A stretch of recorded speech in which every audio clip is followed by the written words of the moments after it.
Selamat pagi semuanya. Nah, sebelum kita memulai pembelajaran kita hari ini, terlebih dahulu kalian lihat ke bawah, jika ada sampah mohon dipungut dan dibuang ke tempat sampah ya.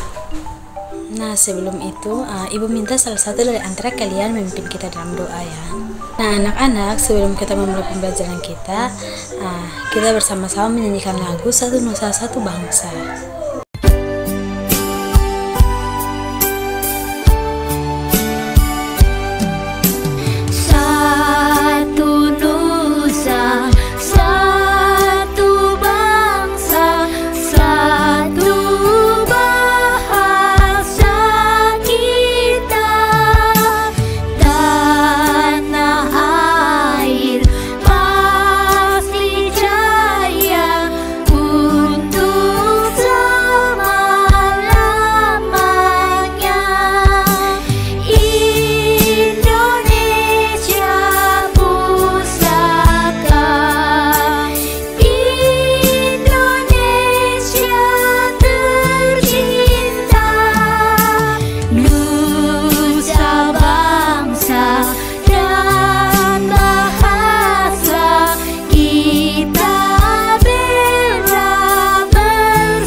Nah, ibu akan mengecek kehadiran. Hari ini siapa yang tidak hadir? Wah, ternyata semuanya hadir ya. Oke, baik. Bagaimana kabar kalian hari ini? Wah, ternyata kabar kalian semua baik. Nah, karena kalian semua baik, hari ini kita sama-sama belajar dari tema 1 mengenai indahnya kebersamaan, subtema 1 keberagaman budaya bangsaku pada pembelajaran yang ke-6. Nah, anak-anak, tujuan dari pembelajaran ini yang pertama yaitu dengan membaca teks tentang suku Minang, siswa mampu menemukan gagasan pokok dan gagasan pendukung yang diperoleh dari teks tulis tentang keragaman sosial dan budaya suku Minang dengan benar.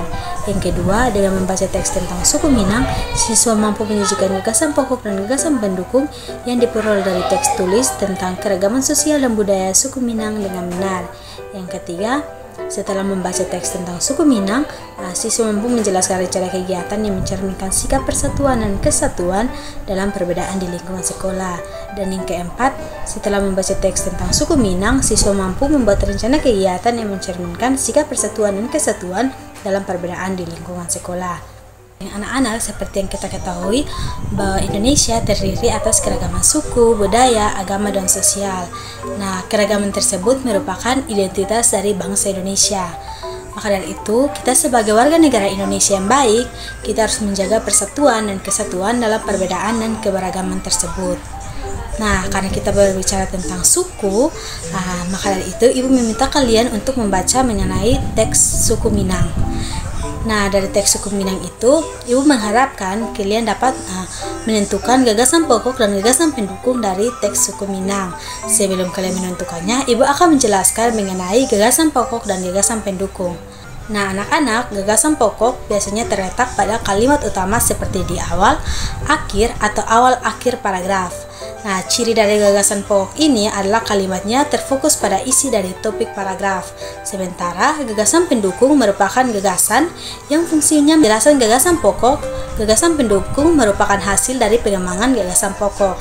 Nah, maka dari itu kita membaca pada teks suku Minang pada paragraf yang pertama. Suku Minang adalah kelompok etnis yang terdapat di Provinsi Sumatera Barat. Nah, suku Minang sering disebut sebagai orang Padang atau orang Awak. Nah, bahasa daerah dari suku Minang adalah bahasa Minang. Orang Minang gemar berdagang dan merantau ke daerah lain. Legenda suku Minang yang sangat terkenal adalah Malin Kundang. Nah, anak-anak, dari paragraf ini kita akan menentukan gagasan pokok dari paragraf ini. Nah, gagasan pokoknya terletak pada kalimat pertama. Karena dari kalimat pertama ini merupakan fokus topik dari paragraf ini. Nah, yaitu suku Minang adalah kelompok etnis yang terdapat di Provinsi Sumatera Barat. Jadi, kalimat pertama ini merupakan gagasan pokoknya. Nah, pada kalimat yang kedua, suku Minang sering disebut sebagai orang Padang atau orang Awak. Nah, itu merupakan gagasan pendukung karena ia memperjelas kembali dari kalimat yang pertama. Nah, yang ketiga, bahasa daerah suku Minang adalah bahasa Minang. Nah, itu juga merupakan merupakan gagasan pendukung. Dan yang keempat, orang Minang gemar berdagang dan merantau ke daerah lain. Itu juga merupakan gagasan pendukung. Dan yang kelima, legenda suku Minang yang sangat terkenal adalah Malin Kundang, dan itu juga merupakan gagasan pendukung. Nah, yang berikutnya pada paragraf yang kedua, suku Minang mempunyai rumah adat yang sangat khas yang disebut rumah gadang. Rumah gadang ini terbuat dari kayu dan mempunyai bentuk dasar seperti balok.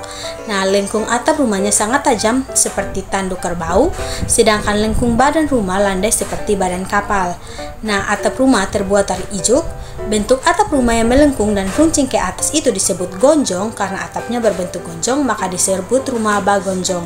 Nah, pada paragraf kedua ini, gagasan pokoknya terletak pada kalimat pertama, yaitu suku Minang mempunyai rumah adat yang sangat khas yang disebut rumah gadang. Nah, kalimat yang kedua itu merupakan gagasan pendukungnya, yaitu rumah gadang ini terbuat dari kayu dan mempunyai bentuk dasar seperti balok. Kalimat yang ketiga, lengkung atap rumahnya sangat tajam seperti tanduk kerbau, sedangkan lengkung badan rumah landai seperti badan kapal. Nah, itu juga merupakan gagasan pendukung. Nah, atap rumah terbuat dari ijuk. Nah, itu juga merupakan gagasan pendukung. Nah, bentuk atap rumah yang melengkung dan meruncing ke atas itu disebut gonjong. Nah, itu juga merupakan gagasan pendukung.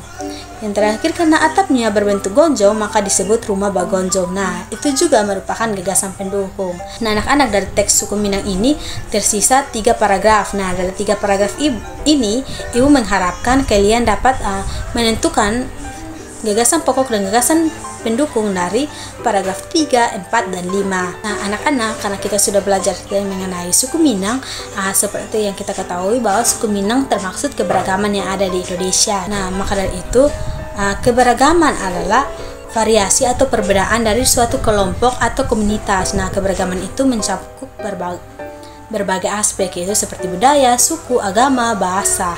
Karena itu, Ibu mengharapkan kalian dapat membuat rencana kegiatan yang mencerminkan sikap persatuan dan kesatuan mengenai perbedaan di lingkungan sekolah kita. Ibu akan memberikan contoh sikap menghargai keberagaman, yaitu contohnya seperti main bersama dengan teman yang berbeda agama. Nah, maka dari itu Ibu akan menunjukkan tabel contohnya untuk kalian kerjakan ya. Nah, silakan dikerjakan. Nah, anak-anak, mengenai pembelajaran kita hari ini, apakah kalian sudah mengerti? Nah, ternyata semuanya sudah mengerti ya. Maka dari itu jangan lupa mengerjakan tugas-tugas yang sudah Ibu berikan ya. Nah, Ibu akan memberikan kalian soal evaluasi. Maka dari itu soal evaluasinya akan Ibu paparkan untuk dikerjakan ya. Nah, anak-anak, setelah selesai mengerjakan soal evaluasinya dapat dikumpulkan kembali ya. Nah, anak-anak, kesimpulan dari pembelajaran kita hari ini adalah mengenai gagasan pokok, gagasan pendukung, dan keberagaman Indonesia. Nah, gagasan pokok seperti yang sudah Ibu jelaskan tadi merupakan kalimat utama yang terletaknya biasa di awal, akhir, atau awal akhir paragraf. Nah, sedangkan gagasan pendukung merupakan hasil pengembangan dari gagasan pokok. Nah, seperti yang kita ketahui juga anak-anak bahwa di Indonesia terdiri atas keberagaman suku, budaya, agama, dan sosial. Nah, keragaman tersebut merupakan identitas bangsa Indonesia. Maka dari itu, kita sebagai warga negara yang baik, kita harus menghargai persatuan dan kesatuan yang ada di negara kita. Nah, karena selesai pembelajaran kita sampai di sini, maka dari itu Ibu mengharapkan salah satu siswa dapat memimpin kita dalam doa untuk menutup pembelajaran kita hari ini. Oke, pembelajaran kita selesai. Sampai jumpa hari berikutnya. Bye-bye.